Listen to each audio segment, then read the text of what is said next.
Hello everyone, welcome to my channel. Today we will continue our chapter 2 national income. So today our topic is nominal GDP और उससे दूसरा नाम बोल सकते हैं जीडीपी एट करंट प्राइसेस. ठीक है, तो हमारे दो टाइप्स की जीडीपी है, nominal GDP and real GDP. तो फर्स्ट पढ़ेंगे हम nominal GDP and nominal GDP is also called GDP at current year prices. Okay. So first point of the nominal GDP is it refers to the GDP. हमारा nominal GDP क्या है? It refers to the GDP at current prices. यानी जो current हमारे prices होते हैं वो हमारा किससे रेफर करता है? नॉमिनल जीडीपी से. ठीक है. सेकंड क्या है? It is not good measure of the welfare of the people. जो नॉमिनल जीडीपी है वो मतलब कि पीपल ऑफ वेलफेयर के लिए गुड मेजर नहीं है. यानी जो पीपल का वेलफेयर होता है उसके लिए गुड मेजर नहीं है नॉमिनल जीडीपी. ठीक है. Third point, it is the market value of the final goods and services produced within the domestic territory of a country as estimated using the current year prices. क्या third point nominal GDP का? कि जो हमारी nominal GDP जो कि हमारा market value है final goods और सर्विसेज का, जो डोमेस्टिक टेरिटरी कंट्री के अंदर उसमें प्रोड्यूस किया जाता है और किसमें एस्टिमेट किया जाता है यूजिंग करंट ईयर प्राइसेस. यानी नॉमिनल जीडीपी या फिर करंट ईयर प्राइसेस को के थ्रू उसको एस्टिमेट किया जाता है. ठीक है. क्या जो मार्केट वैल्यू है फाइनल गुड्स और सर्विसेज की जो मतलब कि डोमेस्टिक टेरिटरी ऑफ कंट्री में प्रोड्यूस की जाती है और किसके थ्रू एस्टिमेट की जाती है यूजिंग करंट ईयर प्राइसेस और नॉमिनल जीडीपी. ओके. अगर हमें करंट ईयर प्राइसेस दे रखा है और अगर हम और क्वांटिटी दे रखी करंट ईयर की, तो हम नॉमिनल जीडीपी कैसे निकालेंगे? क्यू इंटू में P.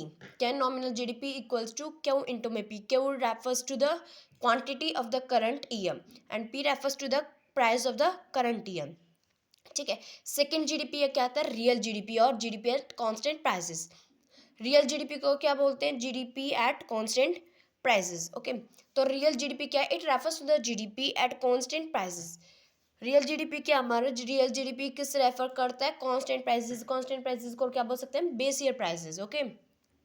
Second, it is good measure of the welfare of people. जो रियल जीडीपी है वो क्या है? पीपल के वेलफेयर के लिए गुड मेजर है.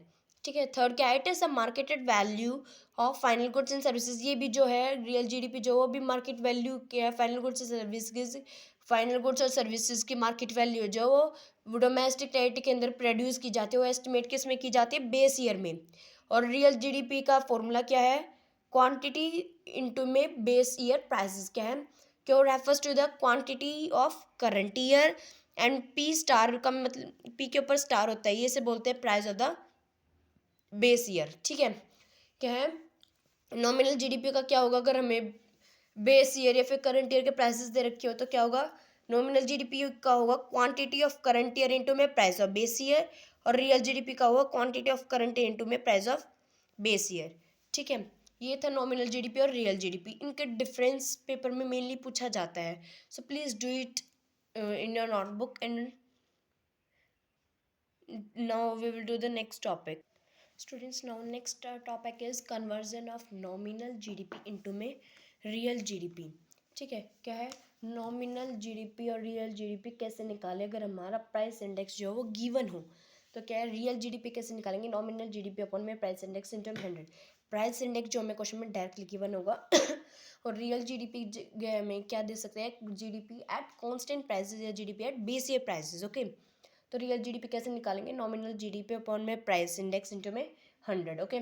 Now next is nominal GDP. Nominal GDP कैसे निकालेंगे? रियल जीडीपी इंटू में प्राइस इंडेक्स अपॉन में 100. ओके. क्या है नॉमिनल जीडीपी का? कि real GDP into price index upon 100. So the conversion of nominal GDP into real GDP and real GDP into nominal GDP is with these two formulas we can easily find out the real GDP and nominal GDP if the price index is the given. और अगर हमें base year current year prices के through दे रखा goods का तो निकालेंगे हम nominal GDP कैसे निकालेंगे? Quantity of current year into में price of base year sorry price of the current year. और रियल जीडीपी निकालेंगे quantity of the current year into में price of the base year. Okay. If price index is given, then we will find real GDP equals to nominal GDP into price index upon 100 and nominal GDP equals to real GDP into price index upon 100. Sorry. ठीक है. उसके बाद next topic आता है हमारा GDP deflator. GDP deflator होता क्या है? It refers to the ratio between GDP at current prices and GDP at constant prices. क्या है GDP डिफ्लेटर? क्या होता है हमारा कि GDP deflator is that price index, जो हमारा मतलब जीडीपी डिफ्लेटर होता है, एक तरह से हम उसे प्राइस इंडेक्स बोल सकते हैं, ठीक है। तो क्या है, जो जीडीपी डिफ्लेटर होता है वो रेशो होता है हमारा किसका, GDP at constant current prices upon GDP at constant prices. GDP at constant prices की जगह हम नॉमिनल जीडीपी भी लिख सकते हैं, और कांस्टेंट एंड रियल प्राइसेस की जगह जीडीपी एट कांस्टेंट प्राइसेस की जगह हम रियल जीडीपी भी लिख सकते हैं, ठीक है। तो जीडीपी डिफ्लेटर का अगर फॉर्मूला पूछा जाए तो क्या बोलेंगे, GDP at current prices upon GDP at constant prices into में 100 equals to GDP deflator. Okay, now please note down it, these two formulas are very important. Students, now our topic is GDP and welfare.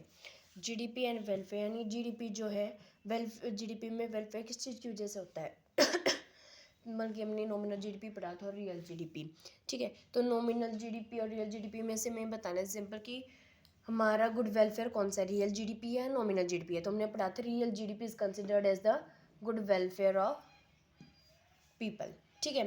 तो उसके बाद आता है हमारा limitations of GDP and welfare. GDP and welfare की 4 limitations होती है, distribution of income, composition of GDP, non monetary exchange and externalities. इन चीज़ों के बारे में आगे नेक्स्ट चैप्टर में पढ़ेंगे, ठीक है। तो मेन हमें पता होना चाहिए कि हमारी लिमिटेशंस क्या होती है जीडीपी ऑफ वेलफेयर की। तो there are 4 limitations, distribution of income and composition of GDP, non-monetary exchange and externalities.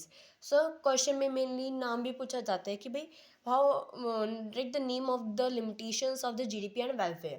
So there are 4 limitations, simple. So this is the also main topic, so please do it very carefully. Now our second chapter is finished. In the next video we will do our chapter third, okay. And before that I will give you some important questions of this second chapter, okay. So please do it very carefully, read all the notes which I have tell you, okay. And thank you for watching my video. Please like, share and subscribe it, and do comments also, and also press the bell icon. Thank you and have a nice day.